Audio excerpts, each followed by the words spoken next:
Hello friends, अगर हम English की बात करते हैं तो सबसे इंपॉर्टेंट टॉपिक है पार्ट्स ऑफ स्पीच।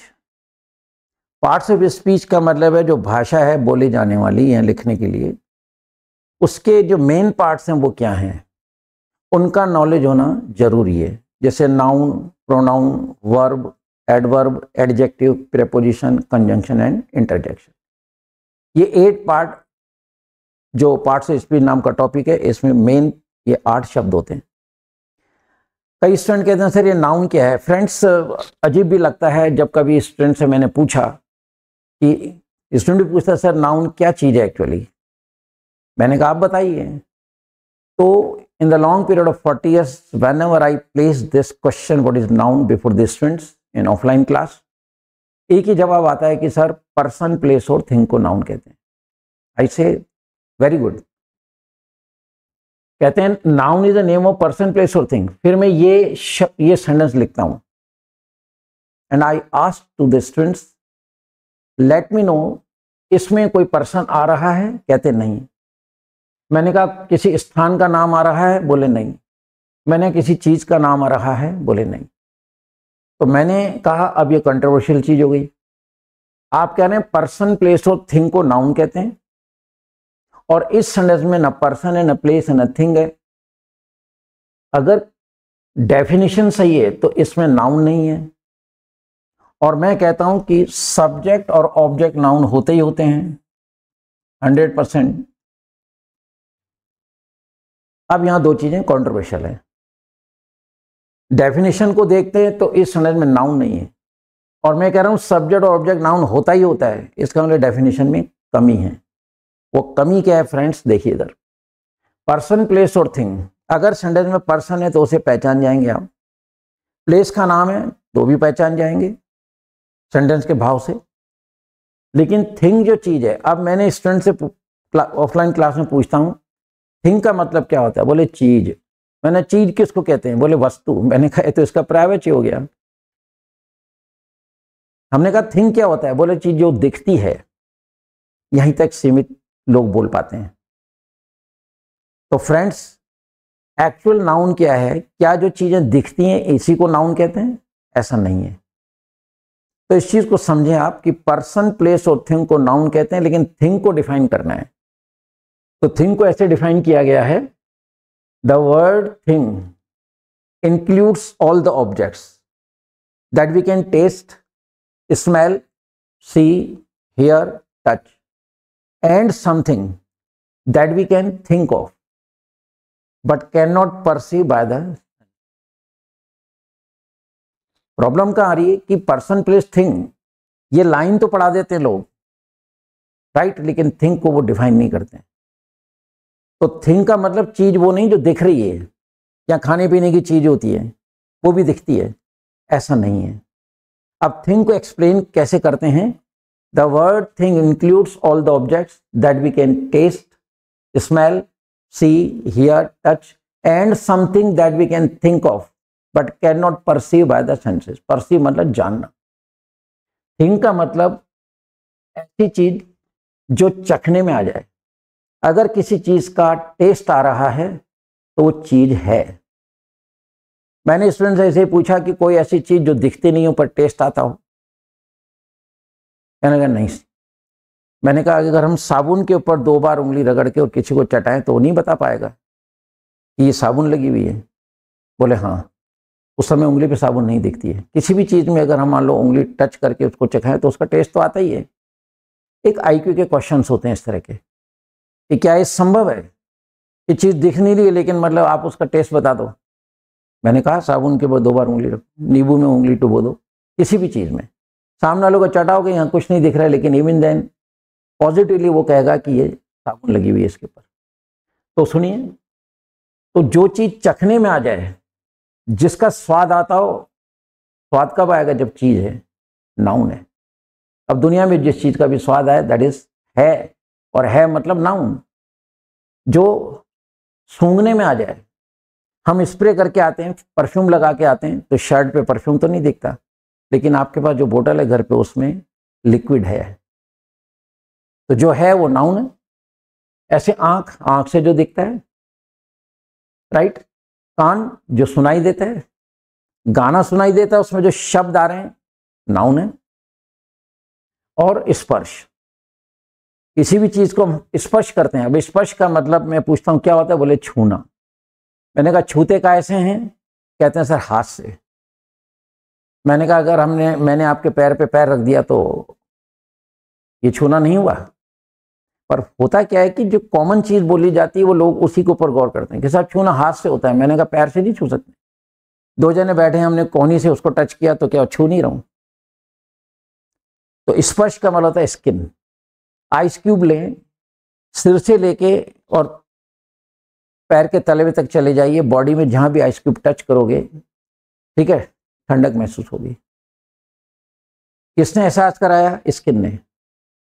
तो जो चीज चखने में आ जाए, सूंघने में आ जाए, दिखने में आ जाए, सुनने में आ जाए और स्पर्श करने में है कि गर्मी है, सर्दी है, ह्यूमिड है ना, बहुत सारी चीजें मौसम को एहसास करते ही हम लोग।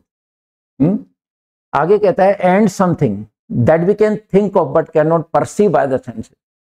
इन 5 इंद्रियों के अलावा एक चीज और है, वो भी नाउन होती है, लेकिन वो इन 5 इंद्रियों की पकड़ के बाहर है, out of the reach of this 5 of the organs whatever I have written before you.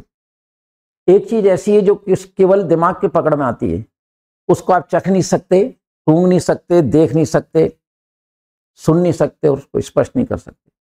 For example dream. आपको सपना आया रात को, सपने में आपने क्या देखा कि एक बहुत बड़ा स्टेज है, राइट। उस पर भगवान जी, एक बहुत अच्छी चेयर बनी, उस पर भगवान जी विराजमान है, ड्रीम में देख रहे हैं आप। जब किसी व्यक्ति को ड्रीम आ रहा है तो हम उसके दिमाग को ऐसे चक के तो नहीं बता सकते हैं कि अंदर ड्रीम चल रहा है। या कोई आदमी सो रहे हैं, आंखें बंद है, उसको सपना चल रहा है, तो अपन नाक से उसके सिर पे नाक रख के सूंघ के तो नहीं बता सकते कि ड्रीम इज कंटिन्यू। या कोई आदमी सो रहा है, उसे सपना आ रहा है, तो ऐसे आंखों से देख के तो नहीं बता सकते कि सपना चल रहा है अंदर। या सिर के पास कान लगा के, व्यक्ति जो सो रहा है उसके पास कान लगा के तो नहीं सुन सकते हैं कि सपना चल रहा है, और ना उसके सिर पे हाथ लगा के हम कह सकते हैं सपना चल रहा है। तो ड्रीम एक ऐसी चीज है जिसको ना आप चख सकते हैं, ना सूंघ सकते हैं, ना देख सकते हैं, ना सुन सकते हैं, ना स्पर्श कर सकते हैं। अब ड्रीम में मैंने जैसे कहा कि एक बहुत बड़ा स्टेज है, एक बहुत अच्छी चेयर है, उसके ऊपर भगवान जी विराजमान है। And if you are a good artist, तो जो आपने ड्रीम देखा, राइट, उस ड्रीम में जो आपने स्टेज देखा उसको आप पेपर पे उतार सकते हो। अब उसकी हार्ड कॉपी आपके सामने आ गई, तो आप कह सकते हो कि सपने में ये था। कोई भी मॉल बनता है, भूमि पूजन के दिन वहां पे होर्डिंग लगा दिया जाता है कि इस तरह की बिल्डिंग यहाँ पे बनेगी। उसमें बिल्डिंग, कलर, पेड़ पौधे, झूले, नीचे कार खड़ी हुई, पेड़ वगैरह सब कुछ दिखा दिया जाता है, बच्चे बच्चे खेलते हुए सब कुछ, जबकि वहां पे होता कुछ नहीं है। तो मस्तिष्क के पर्दे पे, on the screen of the mind what you are है ना क्रिएटिंग, मस्तिष्क के पर्दे पे जो भी चीज बन रही है that is also a noun. तो फ्रेंड्स, आज के बाद केवल नाउन को ये मत कहिए कि पर्सन, प्लेस और थिंग।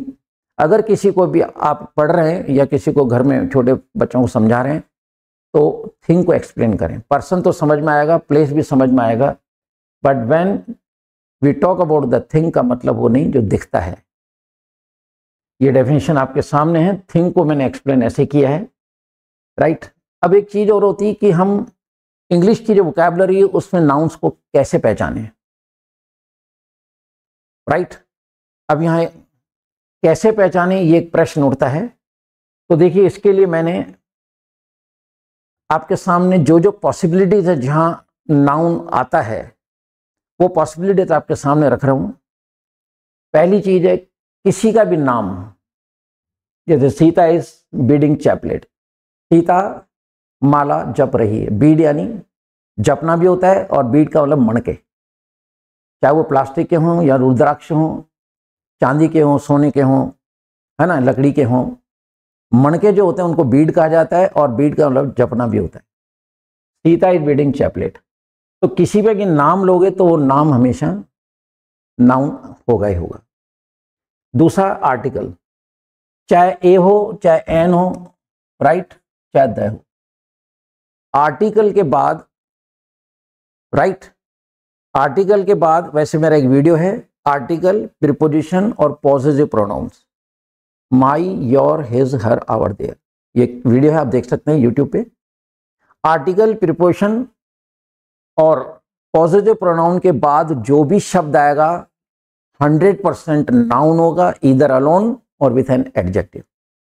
यहां मैं ये कहना चाह रहा हूं कि ये जो देखो ए आर्टिकल है, एन है, इनके बाद जो भी शब्द आएगा नाउन होगा अगर अकेला है तो, और अगर दो शब्द आते हैं तो पहला एडजेक्टिव, सेकंड वाला नाउन, लाख % राइट है। क्लियर? अकेला आता है तो नाउन है, ए डॉग, एन एप्पल और रिवर, है ना, द रिवर, सॉरी। आगे समझिए, अगर मैं कहूं ए वाइट डॉग तो वाइट उसकी पहचान हो गई। अगर दो शब्द हैं तो वाइट एडजेक्टिव है, डॉग आपका नाउन। मैं कहूं एन एप्पल, ठीक है, अब मैं कहता हूं मान लो ए स्वीट एप्पल तो स्वीट उसकी एडजेक्टिव होगी, उस समय ए लगेगा, एन नहीं लगेगा, क्योंकि स्वीट में वॉवेल का साउंड नहीं आ रहा। द रिवर, ठीक है ना, मतलब है। अब द रिवर मतलब है द लॉन्ग रिवर, तो अब हमने लॉन्ग लगा दिया तो एडजेक्टिव है। तो आर्टिकल के बाद जो भी शब्द अकेला आता है 100% नाउन। ये मैं आपको पॉसिबिलिटीज बता रहा हूं कि कहां कहां आपको नाउन मिलेगा, ताकि जब कभी आप रीडिंग करें और जैसे जैसे चीजें आती जाएं, और अगर ये चीज आपके माइंड में है तो विदाउट एनी हिस्ट्रेशन आप बिल्कुल चैलेंजली कह सकते हैं कि ये नाउन है। संख्या आ जाए जैसे 1 2 3 4 5, किसी भी संख्या के बाद जो चीज आएगी 100% नाउन। एक आदमी, दो आदमी, एक लड़का, दो लड़का, जो भी है। क्लियर? एपोसोफेस, राम्स कार, ठीक है ना, पापास मोबाइल, मदर्स नेकलेस, कुछ भी समझ लो। एपोसोफेस का मतलब होता है का, के और की। तो एपोसोफेस के बाद जो भी शब्द आएगा 100% नाउन होगा, अकेला है तो, और अगर दो हैं तो वही वाली बात है, पहला एडजेक्टिव फिर नाउन। क्लियर? एडजेक्टिव के बाद लेजी बॉय, सुस्त लड़का, जैसा अभी मैंने कहा। रेड कार, रेड इसकी विशेषता है। तो कोई भी एडजेक्टिव के बाद जो शब्द आ रहा है that is 100% noun. Clear? Subject, mom is baking roti. Sentence जो होता है उसका जो मेन फॉर्मूला होता है सब्जेक्ट, हेल्पिंग और verb and object. Subject noun होगा ही होगा, वो अकेला भी हो सकता है, दो शब्द, तीन शब्द, चार शब्द भी हो सकते हैं। Ram is going, Ram is noun, Ram and his friends are going. तो राम एंड फ्रेंड्स, हेल्पिंग और से पहले जितने भी शब्द हों, चाहे वो एक हो, दो, तीन हो, हेल्पिंग और से पहले का जो टुकड़ा होता है सेंटेंस का, वो 100% नाउन होता है, उससे सब्जेक्ट कहते हैं। तो सब्जेक्ट नाउन होगा ही होगा। इसी तरह ऑब्जेक्ट, आई वर्शिप बेसिल, बेसिल मतलब तुलसी। तो ऑब्जेक्ट जो होता है वो नाउन होता ही होता है। जैसा मैंने आपको ये कहा पीछे, जो हमने देखा कि स्विमिंग इज गुड एक्सरसाइज, इसमें पर्सन नहीं है, प्लेस नहीं है, थिंग नहीं है, लेकिन मैंने कहा ना कि सब्जेक्ट और ऑब्जेक्ट तो नाउन होता ही होता है। तो वही चीज मतलब यहां पर है। इसके आगे चलते हैं फ्रेंड्स। देखिए पीपल, लोग, अब लोग के मतलब जो है रैंक्स, राइट, और ऑक्यूपेशंस। लोग जैसे डॉक्टर है, टीचर है ना, चाइल्ड है। लोग जो होते हैं वो नाउन होते ही होते हैं। क्लियर? बॉय कह दो, गर्ल कह दो, बटवर।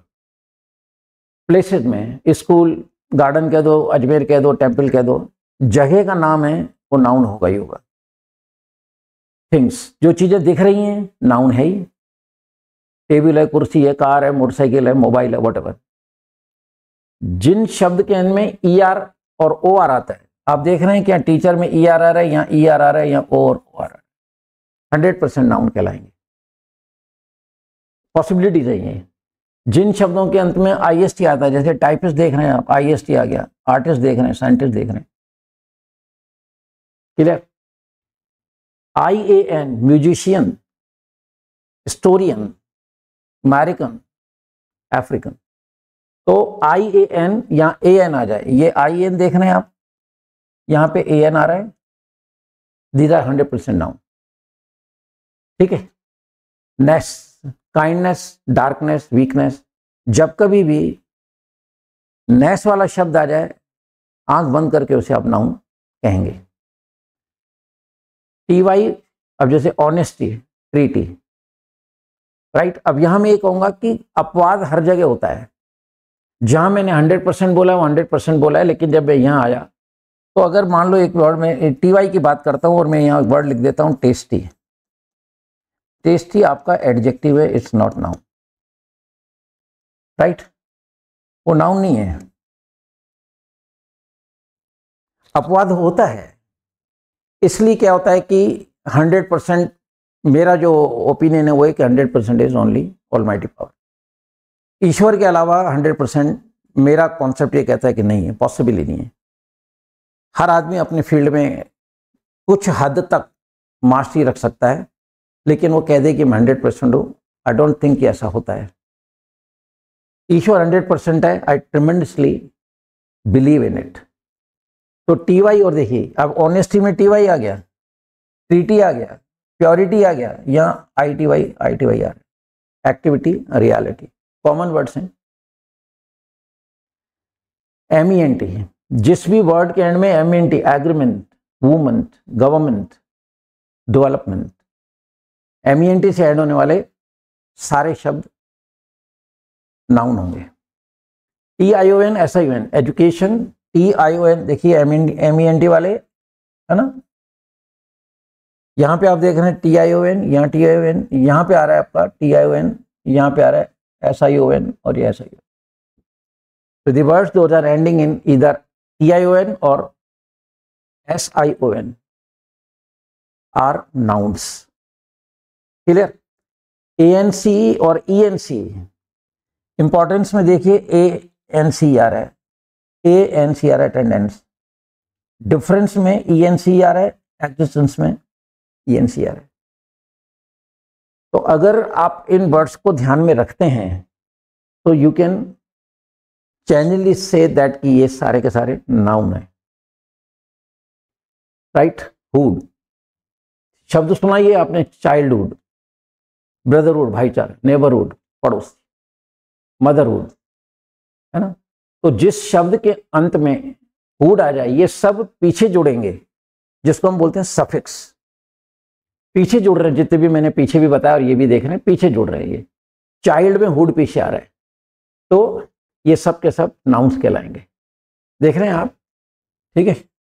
हुड शब्द मतलब जो अगर जुड़ता है पीछे सफिक्स, तो ये आपका नाउन है।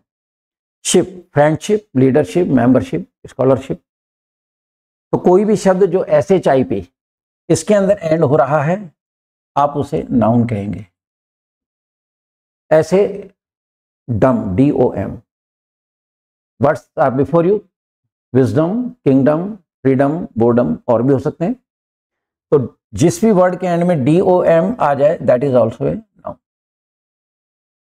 फिर ISM, criticism, patriotism, socialism, capitalism. तो words ending in ISM are also nouns.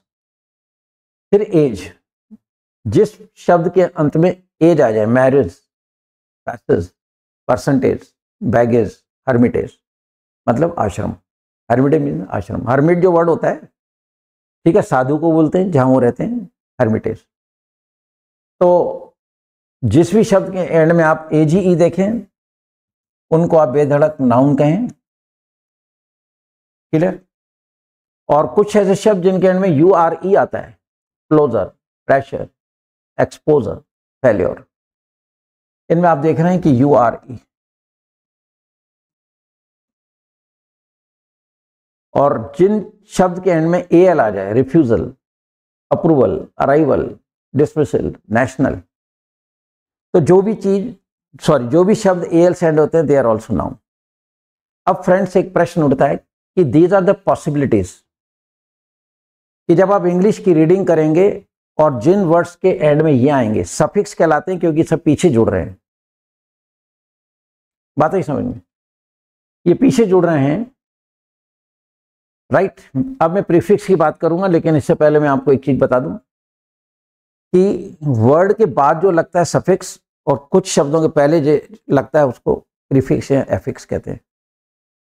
बाद में लगने से नाउन बनता है। अब एक प्रश्न आपको होगा कि सर आपने तो एक लंबी लिस्ट दे दी, है ना। ये इतनी सारी लिस्ट दे दी, हमें याद कैसा रहेगा। फ्रेंड्स, इंग्लिश में इनको याद करने की जरूरत नहीं है।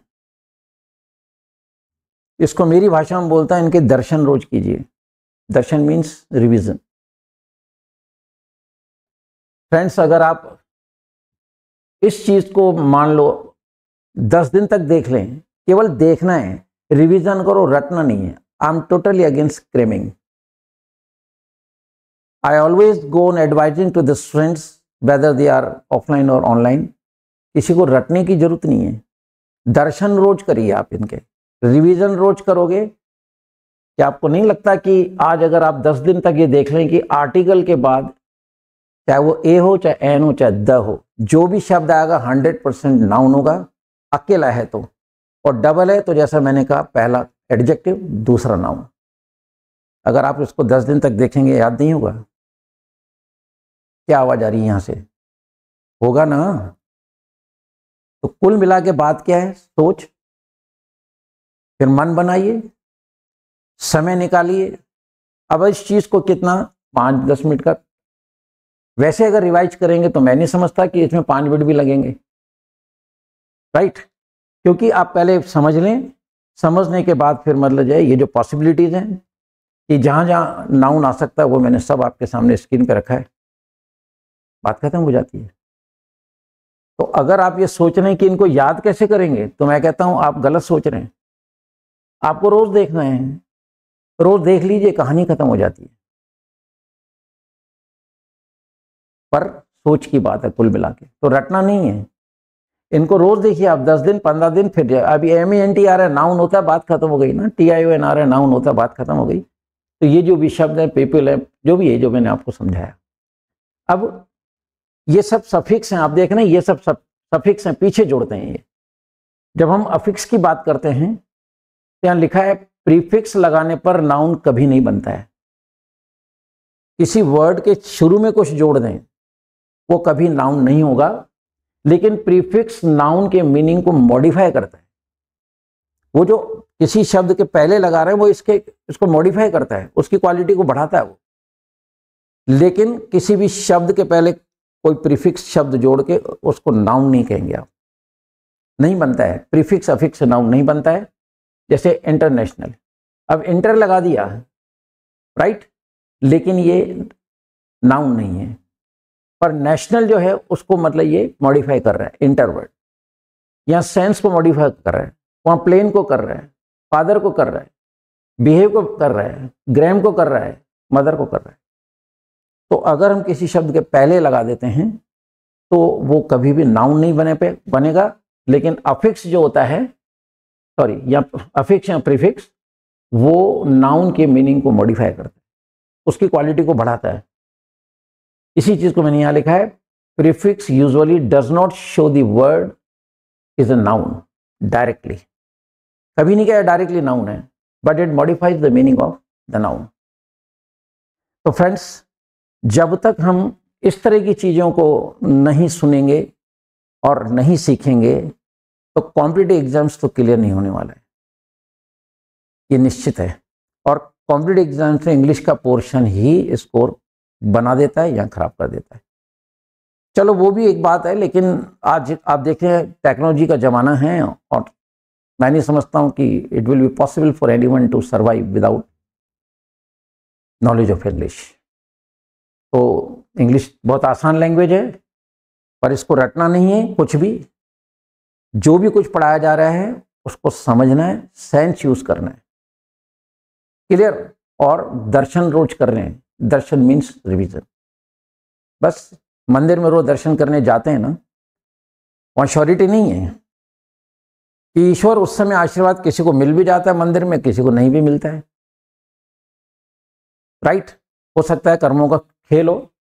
तो जैसे वहां दर्शन करने की एक चाहत होती है और अपना रूटीन होता है, my personal advice to you is कि आप इन चीजों को भी दर्शन करें।